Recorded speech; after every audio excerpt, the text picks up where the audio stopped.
Selamat pagi, terima kasih atas waktu dan kesempatan yang Bapak berikan kepada saya. Perkenalkan, nama saya Anastasia Cicerae, NIM 1903030010, kelas A semester 3 dari jurusan Sosiologi. Dalam video ini, saya akan menjelaskan hasil ujian akhir semester mata kuliah Teori Sosiologi Modern. Yang pertama, paradigma sosiologi. Paradigma sosiologi merupakan cara pandang dalam melihat personal atau fenomena sosial. Istilah paradigma awal mulanya diperkenalkan oleh Thomas Kuhn tahun 1962 dalam karyanya The Structure of Scientific Revolution. Paradigma merupakan suatu pandangan pokok mengenai persoalan yang dipelajari oleh ilmu pengetahuan.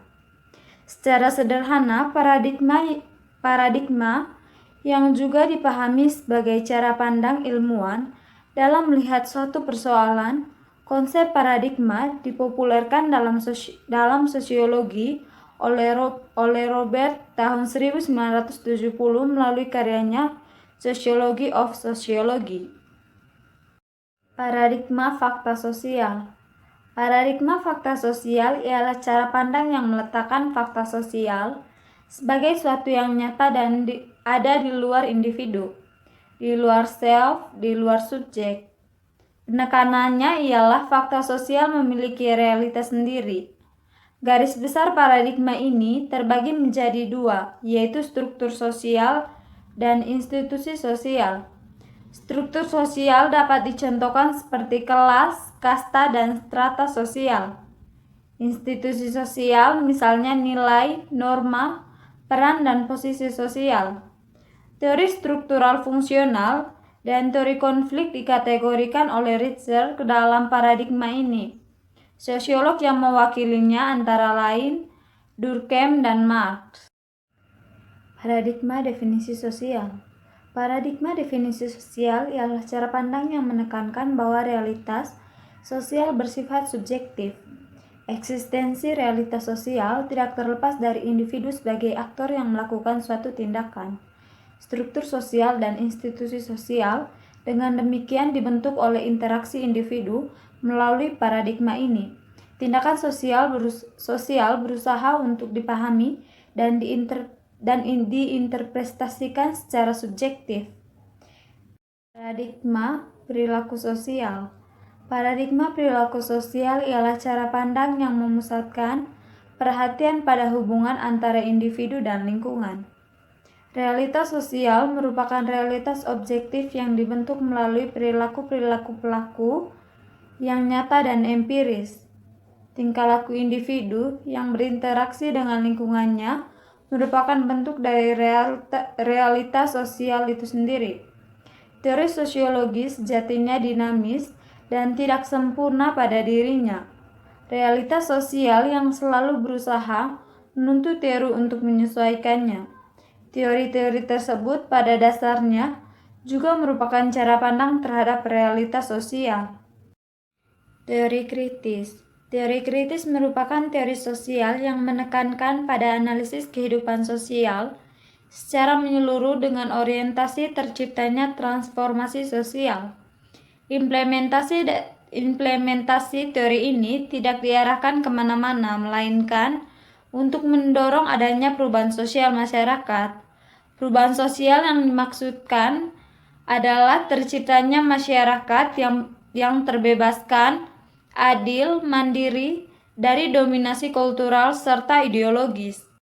Teori kritis bertujuan untuk menggali kebenaran yang beroperasi di bawah permukaan kehidupan sosial, seperti adanya praktik dominasi kekuasaan secara kultural dan ideologis. Teori ini juga sering secara frontal menyerang teori-teori sosial tradisional yang dianggap hanya menjelaskan suatu fenomena tanpa mau mengubah. Dari tindakan itulah teori kritis sering disebut sebagai kritik teori atas teori. Aspek kultural dan ideologi lebih dominan ketimbang aspek fisik.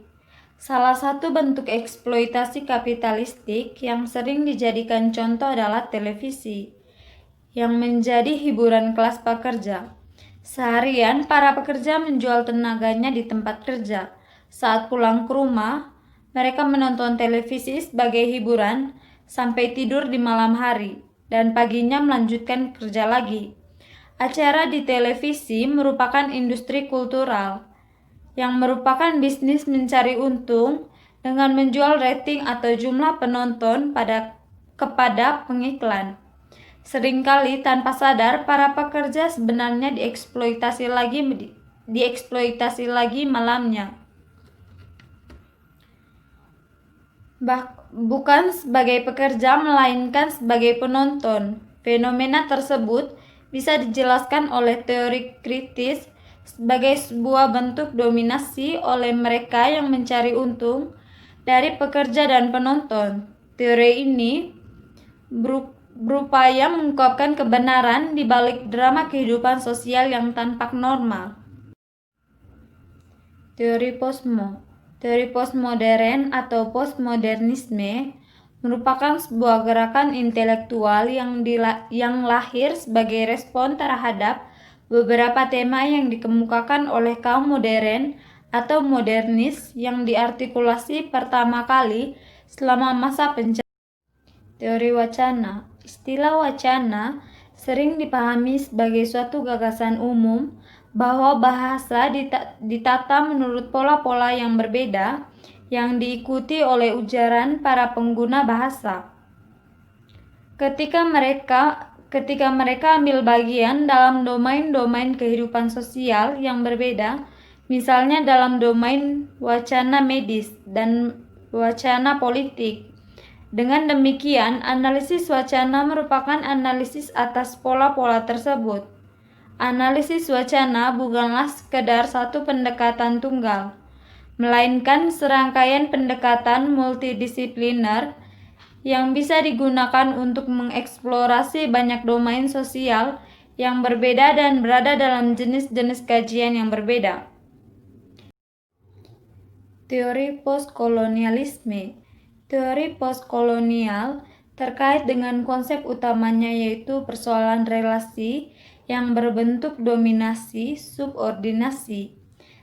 Relasi ini terjadi mulai dari level makro sampai mikro, mulai dari antar negara sampai dengan antar level masyarakat, bahkan sampai dengan antar jenis kelamin. Teori poststrukturalisme. Bila strukturalis melihat keteraturan dan stabilitas dalam sistem bahasa, maka Derrida, tokoh utama pendekatan poststrukturalis, melihat bahasa tak teratur dan tak stabil. Derrida menurunkan peran bahasa yang menurutnya hanya sekedar tulisan yang tidak memaksa penggunaannya. Dia juga melihat bahwa lembaga sosial tak lain hanya sebagai tulisan, karena itu tak mampu memaksa orang lain. Konteks yang berlainan memberikan kata-kata dengan arti yang berlainan pula.